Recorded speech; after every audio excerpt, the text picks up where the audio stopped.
10th inter పరీక్షలు రద్దు. Amaravati. Supreme court ఆగ్రహంతో 10th ఇంటర్ పరీక్షలపై దిగివచ్చిన ఏపీ ప్రభుత్వం 10th ఇంటర్ పరీక్షలు రద్దు చేస్తున్నట్లు మంత్రి ఆదిమూలపు సురేష్ ప్రకటించారు. 10th ఇంటర్ పరీక్షలపై సీఎం స్థాయిలో జరిగిన ఉన్నత స్థాయి మీటింగ్లో ఈ నిర్ణయం తీసుకున్నారు. ఒకరు చనిపోయినా ₹1 ఇవ్వాల్సిందే. ఏపీ ప్రభుత్వానికి supreme court warning. Boards, state boards ఏవైతే ఉన్నాయో ఆ స్టేట్ బోర్డ్స్, పరీక్షలు నిర్వహించిన స్టేట్ బోర్డ్స్ ఈ యొక్క అసెస్మెంట్ ఏవైతే ఉన్నాయో విద్యార్థుల మరి మార్క్స్ను అవి ఒక 10 days లోపల ఫైనలైజ్ చేయాలి. అండ్ ఎంటైర్ రిజల్ట్స్, ఆ డిక్లరేషన్ రిజల్ట్స్ కూడా 31st July లోపల చేయాలని చెప్పడం జరిగింది. మరి ఈ విషయాలన్నింటినీ మరి సమీక్షించిన తర్వాత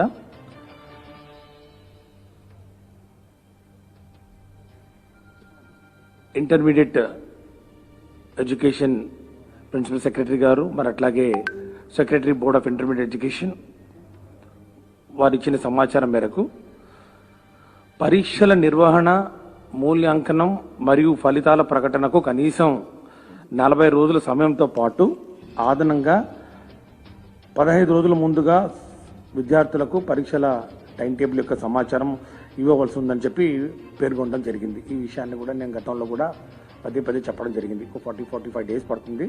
45 daysలో మరి ఈ రిజల్ట్స్ పూర్తిగా ఈ ప్రాసెస్ అంతా కంప్లీట్ చేసుకొని మరి రిజల్ట్స్ అనౌన్స్ చేసుకోవడానికి వెసులుబాటు ఉంటుందని చెప్పడం జరిగింది.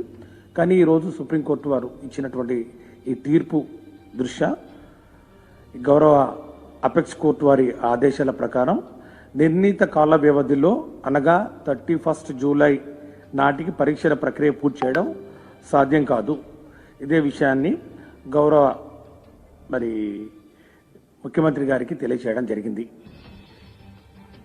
ఈ విషయం మీద పూర్తిగా మరి చర్చించిన తర్వాత పై విషయాన్ని ఈ యొక్క డెడ్లైన్స్ ఏవైతే సుప్రీంకోర్టు వారు చాలా స్ట్రిక్ట్గా ఇంప్లిమెంట్ చేయాలని చెప్పడం జరిగిందో, ఎందుకంటే అంతకుముందు కూడా వాళ్ళు యూజీసీ అంటే ఉన్నత విద్యకు సంబంధించినటువంటి అడ్మిషన్స్ చేసే మరి అపెక్స్ ఇన్స్టిట్యూట్ ఏదైతే ఉందో వాళ్ళకు కూడా సుప్రీంకోర్టు వారు ఇన్స్ట్రక్షన్స్ ఇవ్వడం జరిగింది. UGC also will be issuing necessary instructions to ensure that the admission process by the colleges and institutions should commence only after the declaration of the results by CBSE and ICSE including the state boards.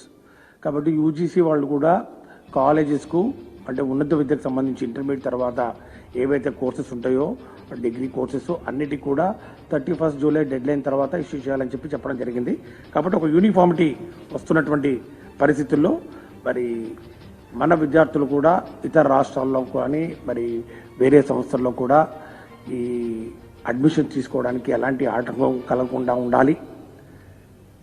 మరి ఈ యొక్క పరీక్షలు ఇంత tight షెడ్యూల్లో 10 days ఇప్పుడు లోపల and 31st July లోపల నిర్వహించడం మరి వీలు కాని పరిస్థితుల్లో ప్రభుత్వం మరి board of intermediate education public పరీక్షలు థియరీ 2021ను రద్దు చేస్తున్నట్లు ప్రకటించడం జరుగుతూ ఉంది.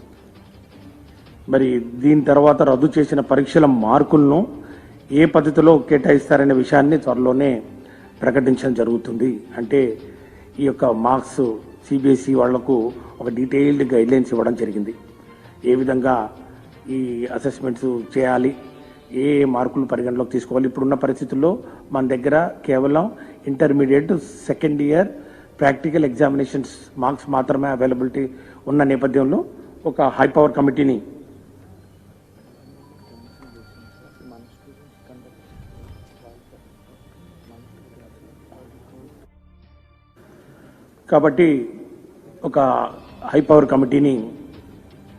ఏర్పాటు చేసి ఈ ఎంటైర్ ప్రక్రియను ఈ యొక్క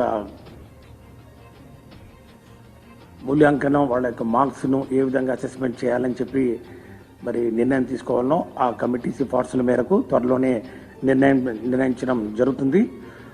అట్లాగే ఇతర బోర్డులు కూడా ఇప్పటికే ఎగ్జామినేషన్ క్యాన్సిల్ చేయడం వలన మనకు కూడా మన విద్యార్థులు కూడా ఏ విధంగా కూడా నష్టపోకుండా, ఎందుకంటే ఈ యొక్క డెడ్ లైన్ ఏదైతే ఉందో ఈ 31 జూలై డెడ్ లైన్ కామన్గా అన్ని రాష్ట్రాల్లో మరి దీన్ని వర్తింపు చేసే దిశగా సుప్రీంకోర్టు ఆర్డర్లు మరి ఉండడం వలన ఈరోజు జరిగినటువంటి ఈ యొక్క సుప్రీంకోర్టులోని చర్చల నేపథ్యంలో వారు ఇచ్చినటువంటి ఆర్డర్లను సుప్రీంకోర్టు ఆర్డర్ను దృష్టిలో పెట్టుకొని ఈ యొక్క ఇంటర్మీడియట్ పరీక్షలను రద్దు చేయడం జరిగిందని చెప్పి తెలియజేస్తాను. అదేవిధంగా ఈ యొక్క పరిస్థితుల్ని దృష్టిలో పెట్టుకొని 10వ తరగతి పరీక్షలు కూడా రద్దు చేయడం జరిగిందని చెప్పి కూడా తెలియజేస్తున్నాం.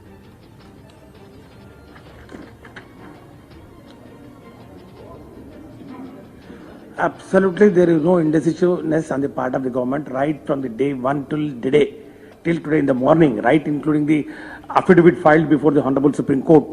We have time and again we have mentioned it that we are ready to conduct the examinations duly following all the protocols, including 15 students for every room, and then maintaining physical distances and following absolutely to the last core of the points of the standard COVID-19 protocols. We have been telling very clearly, and this is the second best option available with the government. Cancellation is the second best option. The best option is always government have been telling that we want to, keeping in view of the future of the students. Our Honorable CM also have been telling repeatedly, and then we have also told that we are ready. We are ready with the conducting examinations, and we have filed the same thing in the affidavit. In the affidavit filed before the Honorable Supreme Court. Where is the question of confusion at all? We have been telling, we told very, very clearly, including today. You can see all the papers also carried that in the affidavit also we have mentioned how actually we are going to conduct it.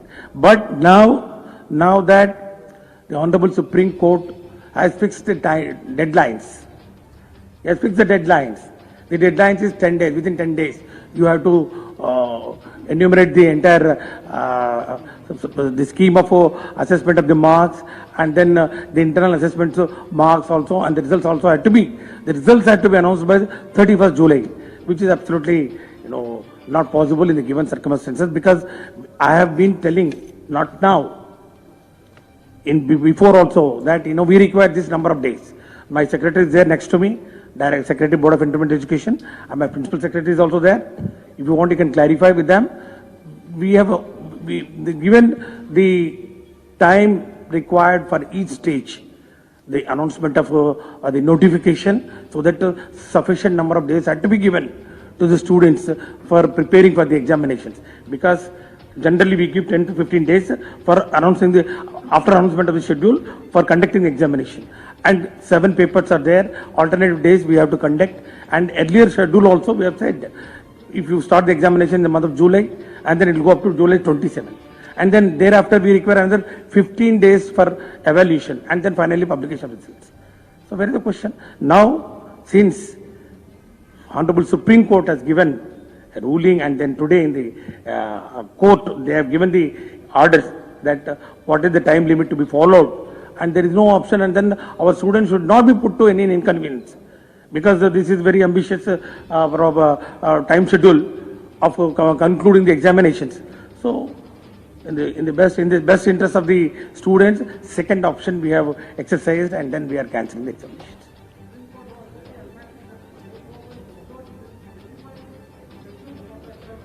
We have given almost 1 month back. We have given the schedule.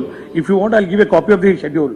The schedule for conducting of examinations, for intermediate examinations, has been given almost 15 to 20 days back, and then it will be commencing from July 7th. The entire state knows about it. It was there. We have published the schedule. It was there. The schedule is very much there on record. And then why Supreme Court never asked the schedule? Supreme Court only asked, how are you going to conduct the examinations? We told them. How are you going to conduct the examinations? We told, like all the steps that are required to be followed. Step 1, step 2, step 3, how many? The schedule. The schedule, timelines, everything is there. We have mentioned it. There is absolutely no ambiguity at all. You ask anybody, all the press here, and then how many times I have come before the press, and then how many times I have mentioned, did I ever mention that we are having 2 minds and all? I have never said that.